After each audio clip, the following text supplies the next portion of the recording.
बच्चों, एक बार फिर आपका स्वागत है हमारे इस नए सेशन के अंतर्गत। आज के सेशन के अंतर्गत हम आपको बताने वाले हैं क्रिया और काल, दो महत्वपूर्ण विषय हैं हमारे जो हमको पढ़ाए जाते हैं व्याकरण के अंतर्गत। चलिए पहले वाले सेशन के अंतर्गत हम आपको बताने वाले हैं क्रिया के बारे में, और इससे अगले वाले सेशन में हम आपको बताएंगे काल के बारे में। तो चलिए सबसे पहले पढ़ लेते हैं क्रिया होती क्या है। देखिए, क्रिया वे शब्द जो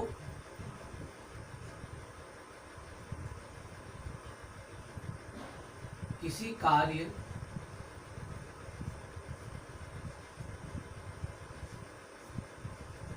के होने के बारे में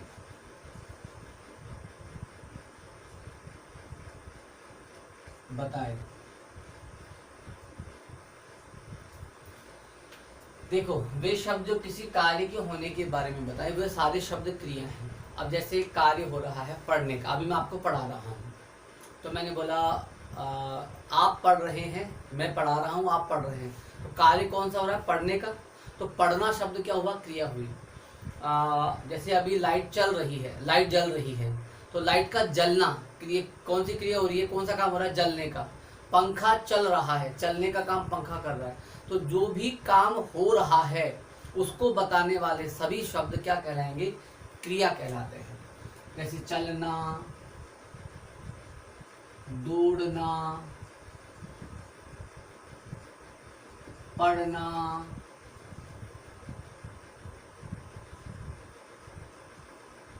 लिखना आदि। ठीक है।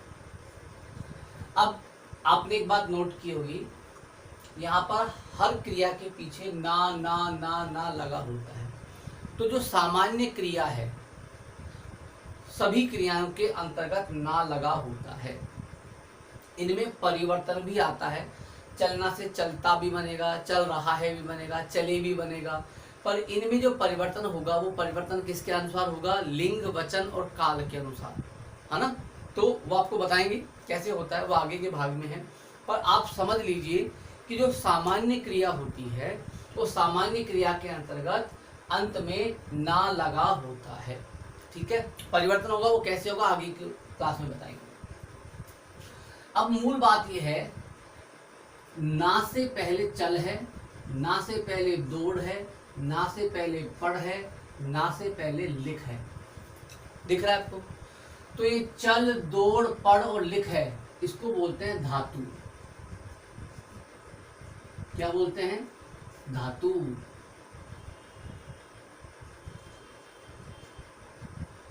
धातु यानी कि क्रिया का मूल शब्द धातु है।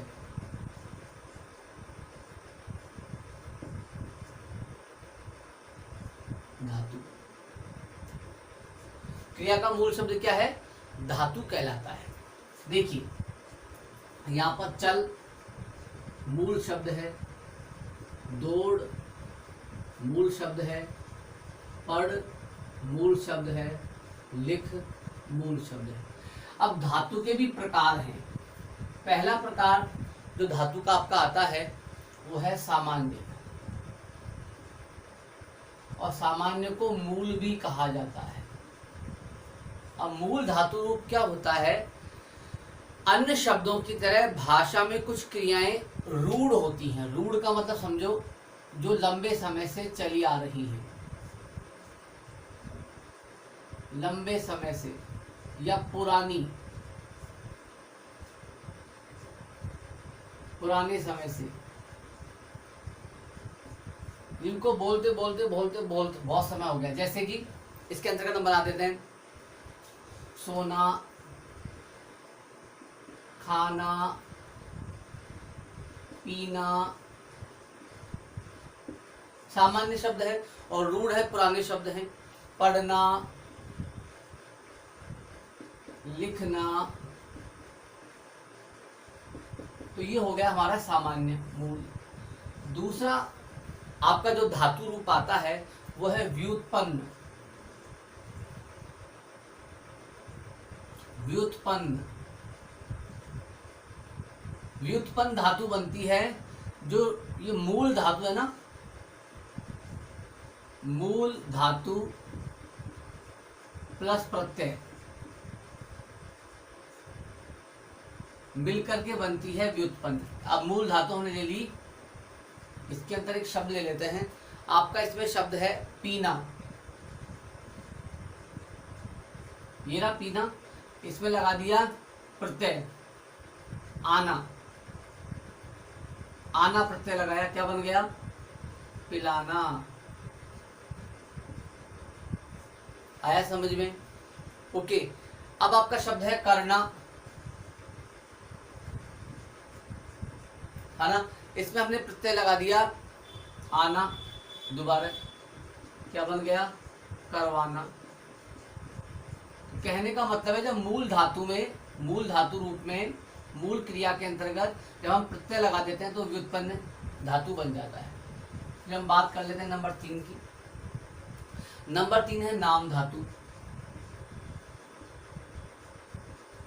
और नाम धातु के अंदर 3 शब्द बड़े महत्वपूर्ण हैं, संज्ञा, सर्वनाम और विशेषण। ध्यान से समझना, संज्ञा, सर्वनाम, विशेषण प्लस प्रत्यय। व्युत्पन्न बनी मूल धातु में, नाम धातु बनती है, संज्ञा, सर्वनाम, विशेषण शब्द आ जाए और उसके साथ में लग जाए प्रत्यय, तो जो बनने वाली क्रिया, जो बनने वाला धातु है वो नाम धातु धातु बनेगा। जैसे लालच,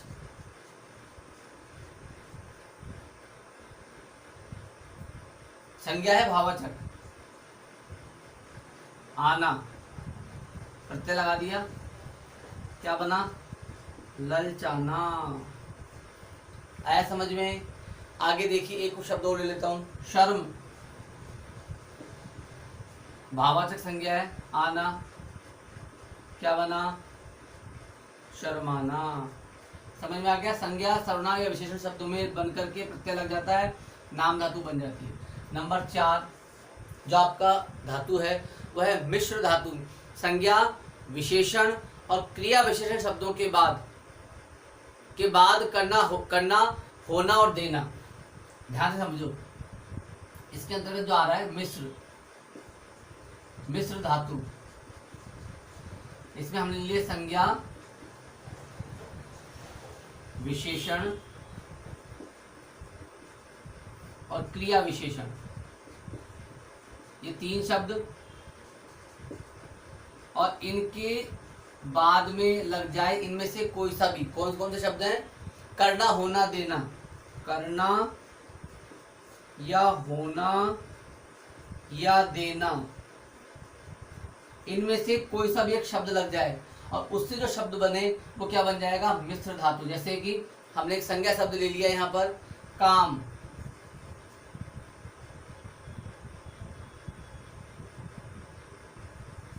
काम, विशेषण भी, क्रिया भी जोड़ लो उसमें ना, काम, काम एक संज्ञा है।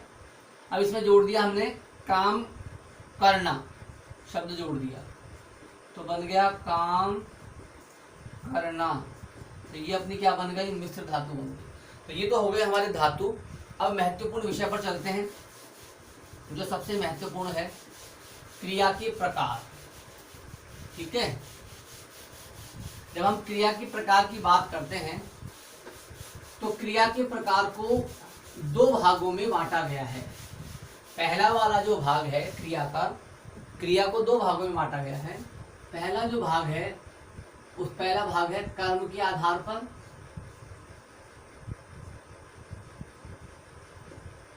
और दूसरा है रचना या प्रयोग के आधार पर। ठीक है बेटा, समझिए। अब आप पहला हम पढ़ते हैं कर्म के आधार पर। तो कर्म के आधार पर इसका जो पहला प्रकार है वो है सकर्मक। यानी कि जब वाक्य में क्रिया का प्रभाव क्रिया के साथ कर्म भी हो,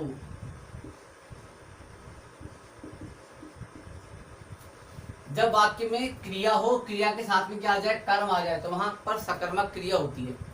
इसको याद करने का तरीका है क्या व किसको, ये दो प्रश्नों के उत्तर आ जाने चाहिए। क्रिया से पहले इन दोनों शब्दों को लगाएं और उनका प्रश्न का उत्तर आ जाए तो समझ लेना कि वो जो शब्द जो उत्तर आया है वो उत्तर ही क्या है, सकर्मक क्रिया है। बहुत बार क्या होता है, समझाऊंगा, एक बार समझ लीजिए। राम पुस्तक पढ़ता है, पढ़ता है के बाद हमने लगाया क्या पढ़ता है, पुस्तक, पुस्तक क्या हो गई, कर्म, कर्म है, इसका मतलब सकर्मक क्रिया होगी। कोई डाउट है, ध्यान से समझिए। सकर्मक क्रिया वहां होती है जहां पर वाक्य में क्रिया के साथ में कर्म आ जाए, और कर्म को पहचानने के लिए या तो क्या लगाइए या किसको लगाइए, इन दोनों में से किसी का भी एक का उत्तर आ गया, वो उत्तर ही आपका कर्म है। कर्म दिख गया वाक्य में, समझ जाना ये क्रिया इस समय सकर्मक क्रिया बन जाती है। ठीक है, अब ये दो प्रकार की होती है सकर्मक क्रिया। एक तो है एक कर्मक। एक कर्मक का मतलब है जब वाक्य में एक ही कर्म आए, जैसे यहाँ पर आ गया पुस्तक, एक ही कर्म दिख रहा है तो वो एक कर्मक है, ए पार्ट ले लो। और बी वाला है इसका द्विकर्मक, यानी कि जब वाक्य में दो क्रियाएं आ जाए, दो क्रियाएं आए, सब दो कर्म आए, एक कर्मक एक कर्म है, जब वाक्य में दो कर्म आए, है ना। देखिए दो कर्म का एक उदाहरण ले लेते हैं, यहाँ पर लिखा हुआ है दादी ने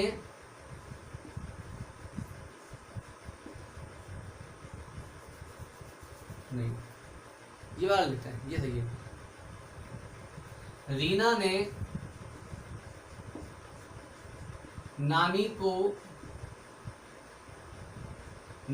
को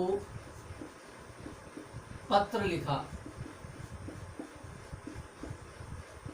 लिखा के बाद में हमने बोला क्या लिखा, पत्र, पत्र पहला कर्म हो गया। किसको लिखा, नानी को, दूसरा कर्म हो गया। तो यहाँ पर दो कर्म आ गए, दो कर्म आने का मतलब है कि ये द्विकर्मक क्रिया हो गई।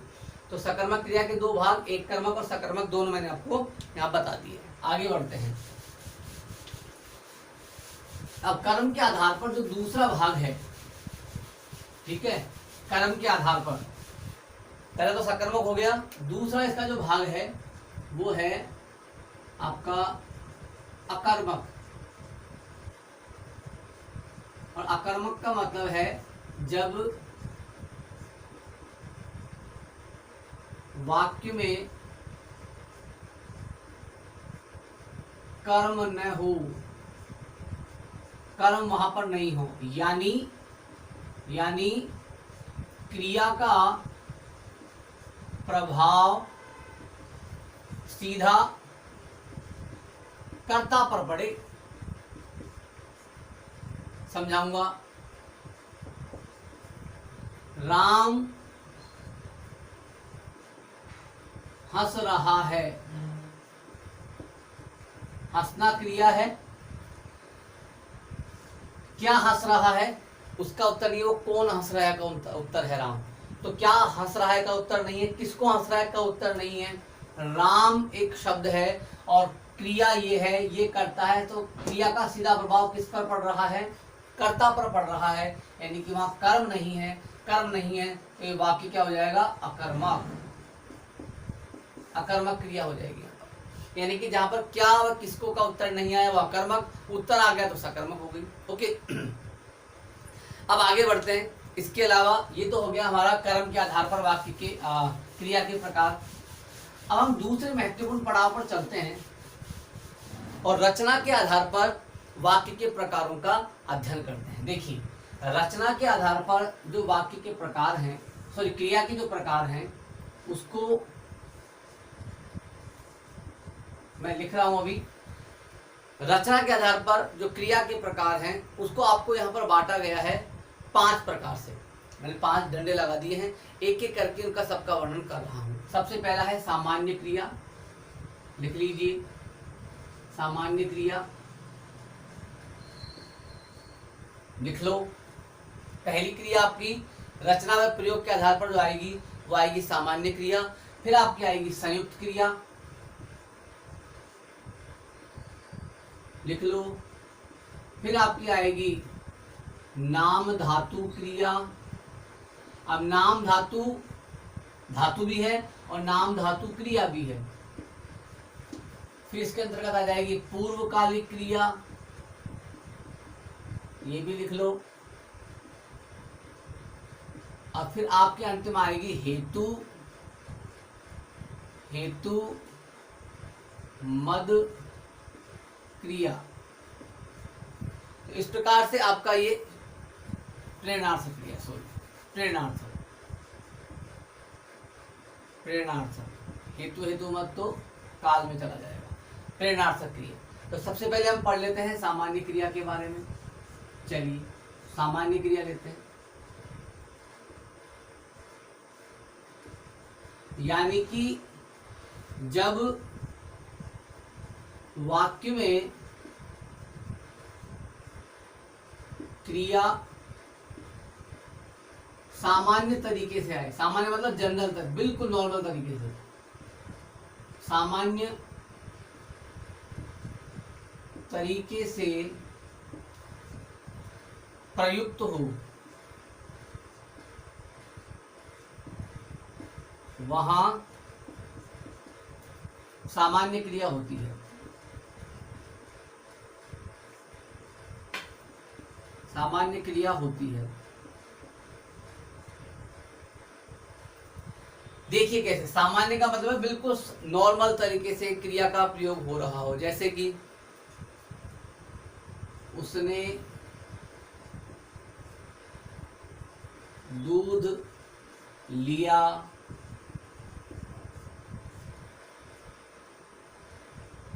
हमने पढ़ा, है ना। रमन घर आया, देखिए पढ़ा, आया, लिया, सामान्य तरीके से क्रिया का प्रयोग हो रहा है, तो वो हो गई सामान्य क्रिया। अगला हमारा इसके अंतर्गत संयुक्त क्रिया। संयुक्त क्रिया क्या कहती है? जब दो क्रियाएं आए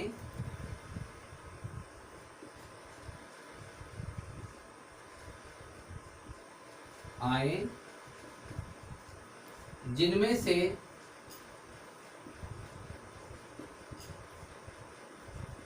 पहली मुख्य और दूसरी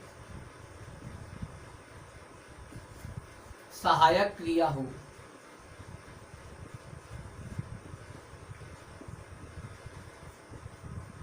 अब देखिए कैसे, क्रियाएं कितनी आनी चाहिए वाक्य में?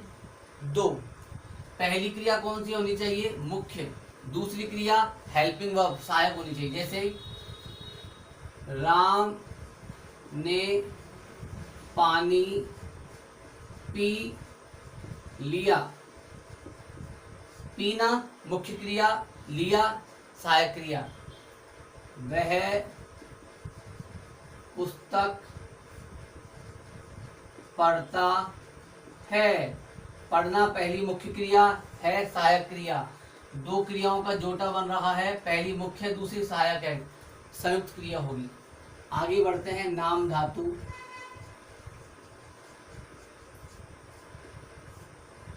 जो क्रिया किससे बने? संज्ञा,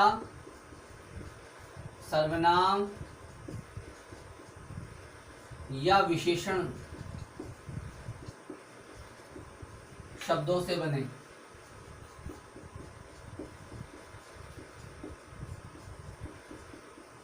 है ना। जैसे हमने एक संज्ञा शब्द लिया मोटा, मोटा भाववाचक संज्ञा है, इससे हम क्रिया बनाए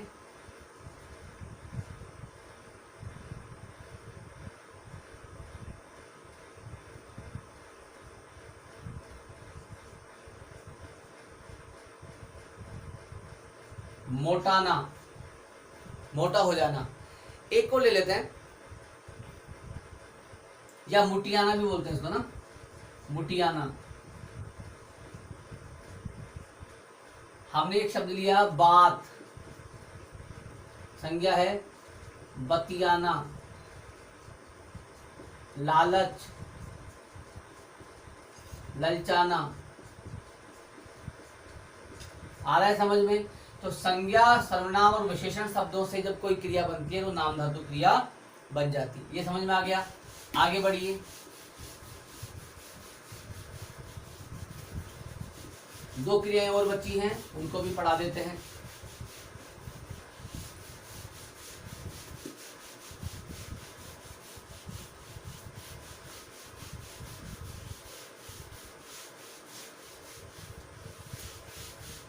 देखिए, चौथी क्रिया है आपकी पूर्वकालिक।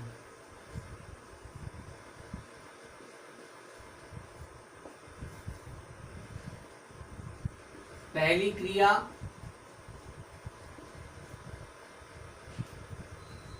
में कर हो, कर शब्द लगा हो,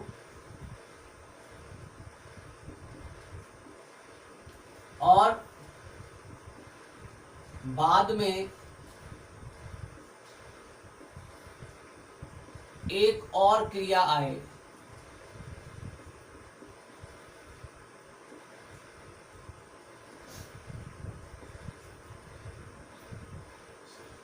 पहली क्रिया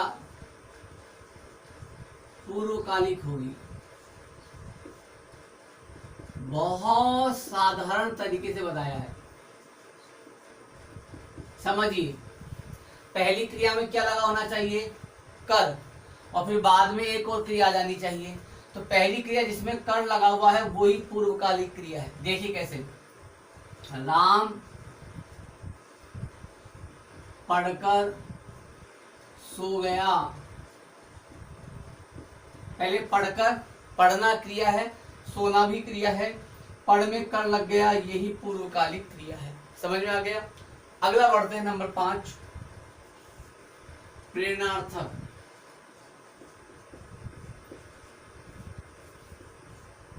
कर्ता स्वयं क्रिया न करके दूसरों से करवाए। यानी कि कर्ता जो है वाक्य का, जो सब्जेक्ट है मेन, वो वाक्य का जो करता है वो क्रिया खुद नहीं करता, दूसरों से करवाता है। जैसे कि मनोज ने कपड़े धुलवाए। क्या मनोज ने खुद ने कपड़े धोए? यदि मनोज खुद कपड़े धोता तो आता सेंटेंस मनोज ने कपड़े धोए। यहाँ पर है मनोज ने कपड़े धुलवाए, तो धुलवाए मतलब दूसरे से धुलवाए ना। जैसे ही ये शब्द आया समझ जाना है प्रेरणार्थक क्रिया है। ठीक है, इस प्रकार से हमने सारी क्रियाएं पढ़ ली हैं। अब इसके अंतर्गत एक महत्वपूर्ण बात, तथ्य और आ रहा है जो आपकी व्याकरण की पुस्तक के अंतर्गत लिखा गया है, उसको भी मैं आपको अभी समझा देता हूँ। देखिए, यहाँ पर ये बताया गया है कि भाई आपकी जो क्रिया है, क्रिया के विकारी शब्द कौन कौन से हैं? विकारी शब्द यानी कि क्रिया में परिवर्तन करने वाले। विकारी क्या होता है? जो क्रिया में परिवर्तन कर दे। विकारी क्या होता है? परिवर्तन करने वाले शब्द। वो कौन कौन से हैं?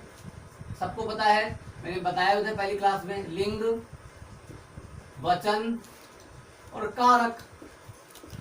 लिंग, वचन और कारक। जब लिंग में परिवर्तन होगा तो क्रिया में भी परिवर्तन होगा। हालांकि लिंग उसका पर्टिकुलर विकारी शब्द नहीं है, तो लिंग में यदि परिवर्तन होगा तो क्रिया में परिवर्तन होगा। कैसे होगा परिवर्तन? देखिए, हमने बोला कि लिंग ले लेते हैं, स्त्रीलिंग ले लेते हैं। सीता खाना खाती है, तो खाती है बन गया। यदि लिंग में परिवर्तन किया, राम किया, राम खाना खाता है, तो क्रिया में परिवर्तन हुआ। ऐसे ही वचन के अकॉर्डिंग क्रिया में परिवर्तन होगा। एक वचन में लिया राम खाना खाता है और वे खाना खाते हैं, तो परिवर्तन हुआ। इसी प्रकार से कारक के अनुसार भी क्रिया में के अंतर्गत परिवर्तन होता है। तो ये इसके क्रिया के विकारी शब्द हैं, लिंग, वचन और कारक, जिसके माध्यम से क्रिया में परिवर्तन आ जाता है। चलिए अब हम अगले सेशन में मिलेंगे और वहां पर हम पढ़ाएंगे आपको क्या, हम आपको पढ़ाएंगे काल। तब तक के लिए धन्यवाद।